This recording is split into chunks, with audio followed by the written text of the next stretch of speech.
Good evening, friends, and welcome to yet another exciting session of Candid Bina. And today we have a lot of interesting news lined up. The very fact that Wankhede, SRK, Aryan Khan case, we'll be delving deep into it and as to why now recently, as we see that Aryan Khan is being promoted all over media, that he has bought a huge apartment, luxury apartment, and so we will see as to what is the real motive, and also the fact that Kangana Ranaut has made some new exposures of Bollywood ever since she has become an MP of BJP, and we'll be talking about that as well as very interesting news which is not reported in the mainstream media. So, friends, we do a lot of research before we bring out content for you, and which is you won't get elsewhere. So, it's over to you. Yeah. So moving on to the whitewashing of Aryan Khan for next year. So we are talking about 2025. A lot of work is being done, in the Shah Rukh Khan household to whitewash this little young boy who was just a small boy when he was put in jail. Now this is they are prepping also for the movie called King, which will be the first big screen debut for his daughter Suhana, and now he's also grooming Aryan Khan. Shah Rukh is grooming Aryan, and let us see what is in store for him. According to the PR department of Bollywood, a few of the top producers and directors have approached Shah Rukh Khan to launch Aryan Khan on the big screen. Everyone who has met Aryan feels that he has the personality and the aura to be the star that the industry is waiting for. Now, over the last year, Shah Rukh Khan and Aryan Khan have been offered a film by Karan Johar, an epic by Rakesh Omprakash Mehra, as also potential offers for his launch from his director and filmmaker friends like Aditya Chopra and Farah Khan, among others, is what the PR has been talking loudly about. Now, if you feel like laughing, yes, please go ahead and laugh because these people have been approaching him. So it's not the other way around. So, it doesn't come as a surprise at all. But meanwhile, the Indian Revenue Service officer, Samir Wankhede, who's under the scanner for what they say is financial and procedural irregularities, and when actually the top officers of NCB were caught and removed from their posts. But no mainstream media spoke about that, about Gyaneshwar Singh and also the other Singh, both of them who were caught in different situations. And they have not been exposed by the mainstream media nor by the NCB. The kind of importance they gave to, shifting Samir Wankhede from Bombay to, another department in Chennai, that sort of, what you call PR was not given by NCB to the shameful officers who were kicked out because of certain scams. So anyway, now going back to that point, now apparently he addressed the Samir Wankhede, addressed the interactions that he said to have had with actor Shah Rukh Khan. Wankhede led the team that arrested Shah Rukh Khan's son Aryan on drug-related charges in 2021 October. Now, Aryan spent nearly a month in jail after being released on bail. Now, in a new interview with the Ranaut, Samir described this as the smallest case of his life and claimed to not be familiar with Shah Rukh Khan's popularity. He also said that he had absolutely no regrets about anything in his life. And given the chance to return to his post, he is currently on trial for allegedly extorting money from Shah Rukh Khan and for laundering money. He would do it all again. Now, here, let me just pause again. See, when they say that the charge is for extorting money from Shah Rukh Khan and for laundering money, now where is Pooja Dadlani, who is the one who's supposed to have, proposed to give money to them? Nowhere in the scene. Busy enjoying her life, walking with Shah Rukh Khan, more like as if she were his partner. Now, the interviewer asked in this Lalantop, he said, "Is this a warning to Shah Rukh Khan?" And Wankhede replied in Hindi, "No, I'm a small man. Who am I to warn anybody? The person that you're referring to, I don't even watch very many movies. I don't know the names." Now, the interviewer countered, "Are you telling me that you're not aware of the stardom of Shah Rukh Khan?" Wankhede replied, I would prefer if you asked me about real heroes such as Modi ji or Chhatrapati Shivaji Maharaj. During the proceedings against Wankhede, WhatsApp chats between him and Shah Rukh were leaked publicly. In one of these messages, Shah Rukh appeared to be imploring Wankhede to show mercy on Aryan. I beg you as a father, he allegedly wrote, please don't let him be in that jail. He will break as a human being. Asked about these alleged chats, Wankhede said, I don't want to talk about this man, but whenever you take action in cases like this, and parents reach out to you, you feel bad about it, especially when the person is a consumer or if they have a drug habit. First and foremost, you feel bad and you want them to go to rehab, unless of course, we're talking about hardened youngsters. He continued, we once nabbed a lady peddler who had little children. She didn't have money for milk also. You definitely feel bad, but at the end of the day, it's your duty to recover drugs. Wankhede said that it was very common during his tenure as the zonal director for the Narcotics Control Bureau for him to be approached by hundreds of mothers, and he considered his duty to counsel them. Asked why he didn't disclose his personal interaction with Shah Rukh to his NCB higher ups, he refused to get into the details and he said he has already given his response to the High Court. But now we know why he has not given his response to the higher officers because they themselves have been proven to be corrupt. Now let us see, what action will be taken against Yaneshwar Singh and his boss also. Let us see the way they publicize Samir Wankhede's, shifting from Mumbai to Chennai. Why didn't they do that with fanfare and dholak and all that? The way they did it to Samir Wankhede? They don't have the guts. Mainstream media is bought, and that's the reason. Yeah. Let me just welcome all the friends. Welcome, Vinny and Nina and Kishwar. Welcome to all of you, friends. Yeah. So again, coming back to the point, he said that don't put him in this jail because it will break him in the WhatsApp chats. Now, it's a completely new picture that he's, pushing through the PR, saying that he's being, his personality is so, powerful and his aura is so much that actually big directors are approaching him for films. So you see the complete, opposite of what's happening and what the PR are trying to build on Shah Rukh Khan's money and power. So Vinny says, Samir Wankhede has always performed his duties with honesty, but many people are against him to sabotage his career. Yes, but the truth will always shine, Vinny, and that is a fact. Yeah, back to you. Yeah, we have some latest news regarding this case, and it is that the NCB has appointed an officer to investigate the allegations made by a Mumbai-based journalist against IPS officer Gyaneshwar Singh. And following this appointment, the journalist withdrew his petition on Monday, which sought a CBI investigation into Gyaneshwar Singh. Advocates Niranjan and Kerala, representing the journalist, submitted on Monday that since the Chief Vigilance Officer of NCB, Monica Batra, has been appointed to conduct the internal inquiry into the allegations and the journalist has no grievance against her, the petition was being withdrawn. The journalist has approached the High Court seeking a CBI investigation against Gyaneshwar Singh. The journalist claimed that during his reportage, he obtained information suggesting that Singh had allegedly disposed of certain contraband without following due process and had engaged in certain immoral acts while on official duty at government expense. And apparently, so why is this journalist withdrawing the petition? Is he under a lot of pressure and stress, right? So you can see how things are working, again in the favor of SRK and Aryan Khan.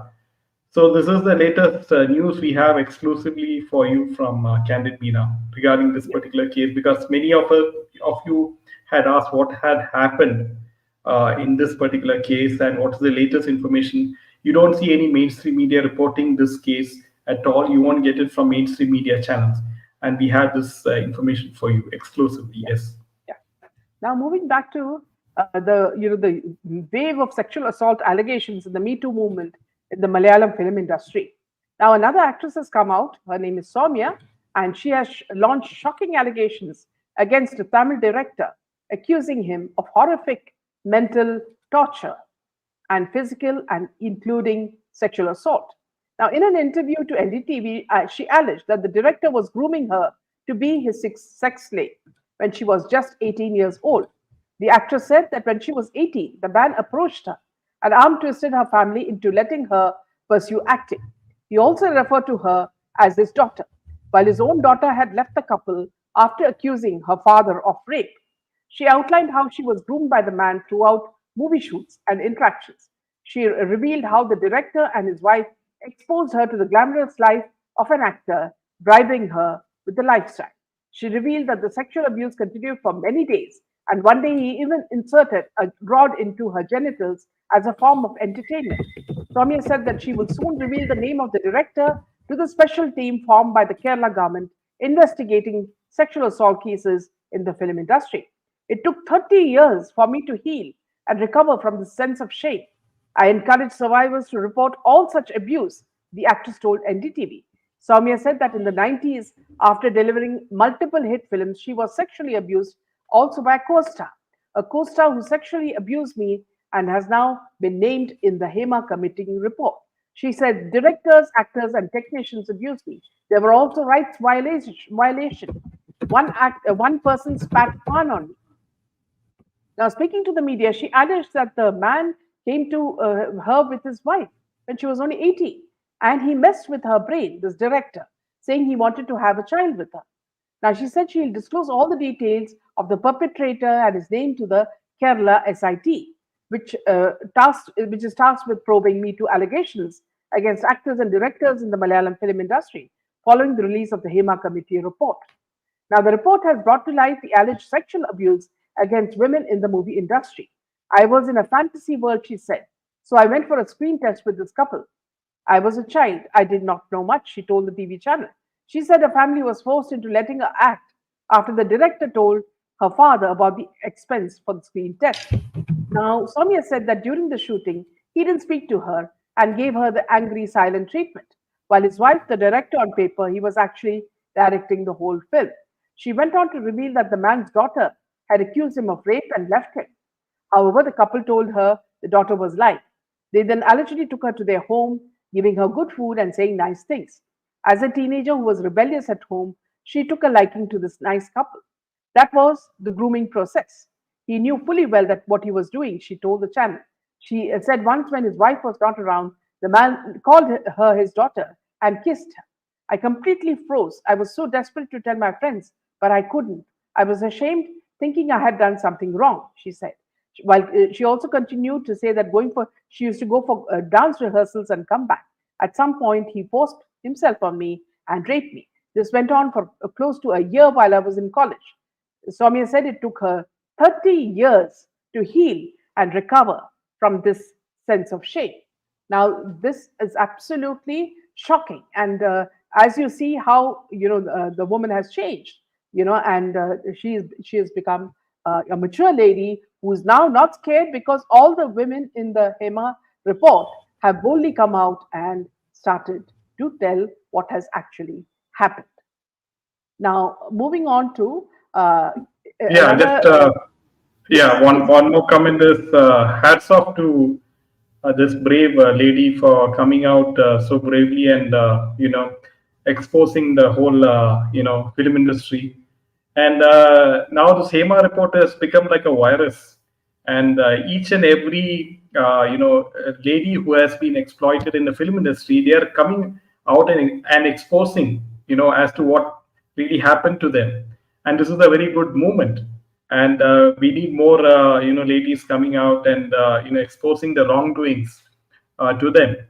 So this is a step in the right direction. Yes. Yes. Meanwhile, moving to UP, now Dil and Dimag are required to handle a bulldozer, says Yogi Adityanath ji. Only the strong-willed with the bulldozer resolve can operate one. Those who yield to rioters can't run it, he said. Now, the Chief Minister Yogi Adityanath on Wednesday batted for his bulldozer politics that has been at the center of the storm for various reasons in Uttar Pradesh. His move comes even as the opposition termed bulldozer justice as unconstitutional, with Samajwadi Party chief Akhilesh Yadav leading the attack.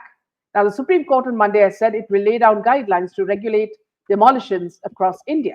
Hitting back at Yadav, the chief minister asserted that running a bulldozer requires courage, intellect, and determination. Only the strong willed and bulldozer resolve can operate one. Those who yielded to rioters can't run it, he said at an event there. He chose the moment to reclaim the bulldozer brand of politics with which he is identified. In the backdrop of Samajwadi Party, Akhilesh Yadav's announcement on Tuesday that after the formation of the Samajwadi Party government in 2027, the bulldozers of the entire state will head towards Gorakhpur, which is the home turf of Yogi Adityanath. Now, Adityanath said, not everyone's hands can fit on a bulldozer. It requires both dil and dimag, which means heart and mind. Only someone with bulldozer like capability and determination can operate it. Those who bow before the writers will not be able to stand in front of the bulldozer. इसके लिए दिल और दिमाग दोनों चाहिए and bulldozer जैसे क्षमता और दृढ़ प्रतिज्ञा जिसमें हो वही बुलडोजर चला सकता है. One should have stamina and resilience like a bulldozer to handle it, he said. Now, Yogi's bulldozer politics has been a key aspect of his governance. Quick action by demolishing illegal properties of the mafia, rape accused, and rioters. The model has been adopted by the BJP ruled states. Now, here also, friend, one thing I should also talk about is that Akhilesh Yadav is making fun of what Yogi ji is doing. Do you remember the time when Akhilesh Yadav's house, when they went into his house, they found the most expensive Italian marble in the bathrooms of Akhilesh Yadav? He is used to living a very lavish lifestyle. And during his reign, they had the mafia and all the gangsters in UP. And this is what Yogi ji has cleaned. And today we have an environment where women are safe to walk even at night. And this is something that he wants to stop. Because you remember, his father said something like, ladke hain, they will play. When they were talking about rape, this is what his father had said. Making, a small jest of such a big crime like rape. So will the people hand the state back to these kind of people who harbor goons? So back to you, Terry. Yeah. So according to news reports, Parambir Singh is supposed to be the executive director of Leelavati Hospital. So it's quite ridiculous. And if this is true, then what is where is the justice, right? Especially as to the way he treated Arnab Goswami, the way he treated the SSR case and many other cases when he was the police officer, especially the the Palghar Sadhu case. So Devendra Fadnavis and Eknath Shinde, what are they doing, right? Being in power, why are these cases not moving? Especially Fadnavis, he mentioned that the Palghar Sadhu case will be solved as soon as possible. The SSR and Nisha Salian case, SIT team was formed, and after that, no updates. So Maharashtra election is just a few weeks away. So how do they expect to win the election? And will the MVA come back to power again, once again? So that is what we will have to wait and see. Yeah. So coming to the next. Meanwhile, in the Kolkata case, apparently the latest news is that Sandeep Ghosh, the ex-principal of Kolkata's RG Kar Medical College and Hospital, had ordered renovation near the seminar hall where a doctor was found raped and murdered, alleged the Bengal chief Sukanta Mazumdar on Thursday. Now, the memo written by this man, Ghosh, to the executive engineers of several departments of the PWD, Calcutta, by Sandeep Ghosh, said the hospital authorities wanted to repair the attached toilets. So was it to repair the toilets or was it to hide the proof is now the question. And also now the parents of the trainee doctor who was raped and murdered at Calcutta's RG Kar Medical College has alleged that the Kolkata police tried to bribe them. The father of the postgraduate doctor who was found dead inside the seminar hall of the hospital on August 9th made the allegations while attending the protest to support the junior doctors fighting for justice for their daughter. Now, pointing fingers at a senior police officer, the victim's father said, when our daughter's body was brought home, DC Indira Mukherjee took us inside the house and tried to give us money. We declined it. Can you imagine? See, he added, the police tried to push for hasty cremation of the body in an apparent bid to suppress the case. The police from the very beginning tried to hush up the case.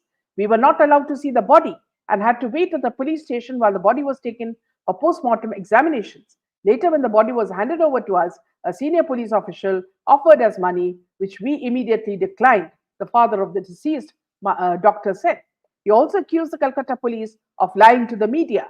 An attempt was made to get a signature on a white paper. I tore up the paper, the father said, questioning the undue haste shown by the police. Now, the victim's mother, who attended the protests, said she wants the criminals to be sleepless like me. As long as we don't get justice, let the movement continue, she added. And here, friends, I'd like to salute the Kolkata, the public. Look at them. All of them were on the streets and everybody had a candle in their hand. And they were not giving up and they were pointing fingers directly at Mamta and her government. And also the fact that, see, even the governor, he himself also lit candles in his office to show solidarity with the public who had come to ask for justice and also for the resignation of Mamta Banerjee. So let me just take a few comments. Nina says, if you really ask me, I have no faith in these CP recently in Kolkata. Just see what has happened. Yes. Vinny says, honest is the best policy, but not applicable nowadays. Criminals are living a lavish time. Sonu says, BJP government is useless. Modi ji is thinking of development of nation, but taking any action against these criminals who are politicians or from Bollywood. Sonu, you're making a very sweeping statement because when he does 80% good work and 20% is not right, then of course you attack Narendra Modi. But actually, it's the people who are working for BJP, many of them who are corrupt. And we've mentioned that before also. Don't expect every party to have every person who's clean. In Maharashtra, it's a big potpourri. So please do not put all the blame on Narendra Modi like Rahul Gandhi does. Sharing says, good morning, ma'am, and to all the candid Meenaji family. Welcome, Sharing, after a long time. Welcome, Sukanya. And Nina agrees with Vinny. And welcome, Purna, after a very long time. Back to you, Jen. Yeah, but having said that, even though these so-called Bollywood superstars, they are the highest taxpayers in the country, be it SRK, there was a news article just recently saying that Shah Rukh Khan, Akshay Kumar, they are the highest taxpayers. Maybe you can show the picture as well, Cherry. Yeah. So I've just yeah, given it to you. Yeah, just so friends here also, just a small interruption, Jerry, is that though the movies never became hits, they seem to be the highest taxpayers. So now the question is, what is this money? Is it black? Is it white? Is it red? Is it green? Yeah, Jerry. Yeah, so if you see this particular interesting, informative, photo, and you have this, yeah. So SRK pays 92 crores. 92 crores. Vijay, Tamil actor 80 crores. Salman 75 crores. Big B 71 crores. Kohli 66 crores, and so forth. So apparently the top, 5 or 6, people in the film industry are from Bollywood, who pays the highest tax among celebrities. So he earns crazy. SRK earns crazy money. Okay, but definitely not out of his films. It is out of other ventures, and that is why he's getting money out of those. But the last few films like Jawan and Pathan, even though they claim that it crossed 1,000 crores in revenue, Karan Johar himself admitted the fact that Bollywood can make any film look like a hit through very good PR, public relation activity. That is, hiring people to go to the theaters and taking reels and making it look like the theaters are full. They will book the tickets for so many weeks ahead and make it look like the film is houseful.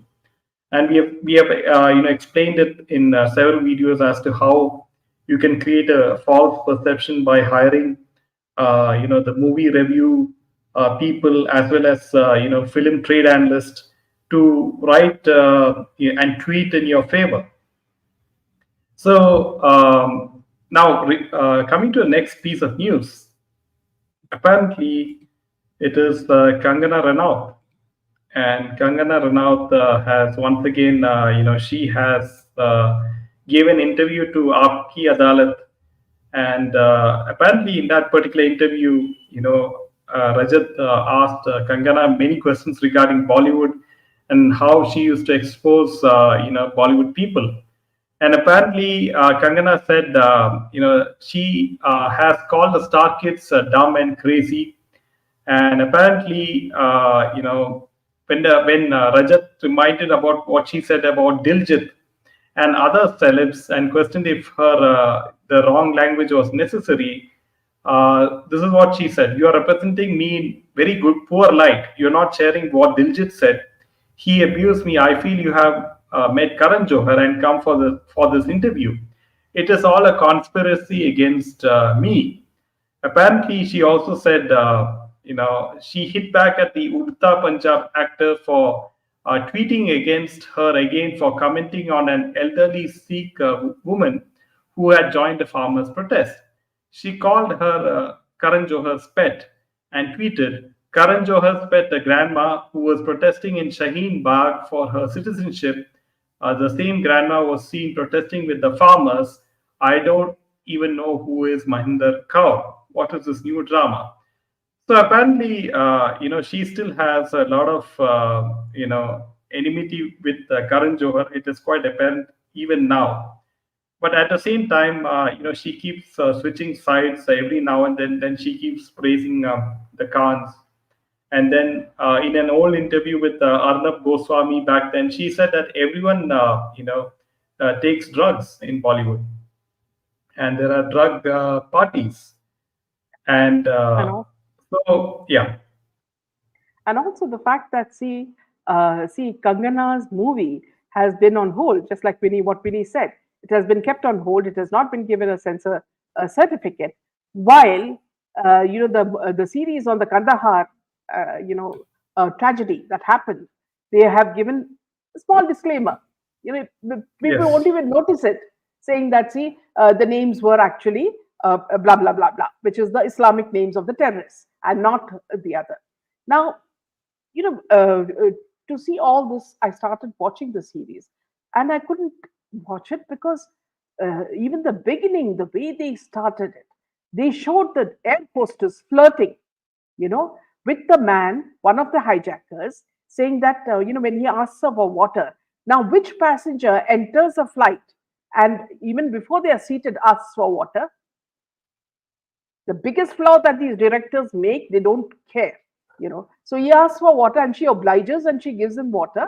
The air hostess gives him water, and then the two air hostesses are discussing like two bimbos that that guy is handsome, as though they have nothing else to do but to flirt with these men who come, who are the passengers in the plane. So it started with that, and that itself made my blood boil. How they see Indian women as sex toys. So what are they trying to show? That Indian women don't have any other job? So I'm sure when as I go through the movie, which will a series, which will take a long time because it's such an irritating series, but I have to do it because there are so many things we need to question in the series. So that has been given a disclaimer and has been allowed to be shown. Whereas Kangana, who's taken so much of trouble and spent so much of money on emergency, Indira Gandhi's story, they are not giving her a certificate because of certain reasons. Now, I don't know. Is it Congress who's ruling or is it BJP? Because it's the opposition who don't want them to show the Indira Gandhi movie.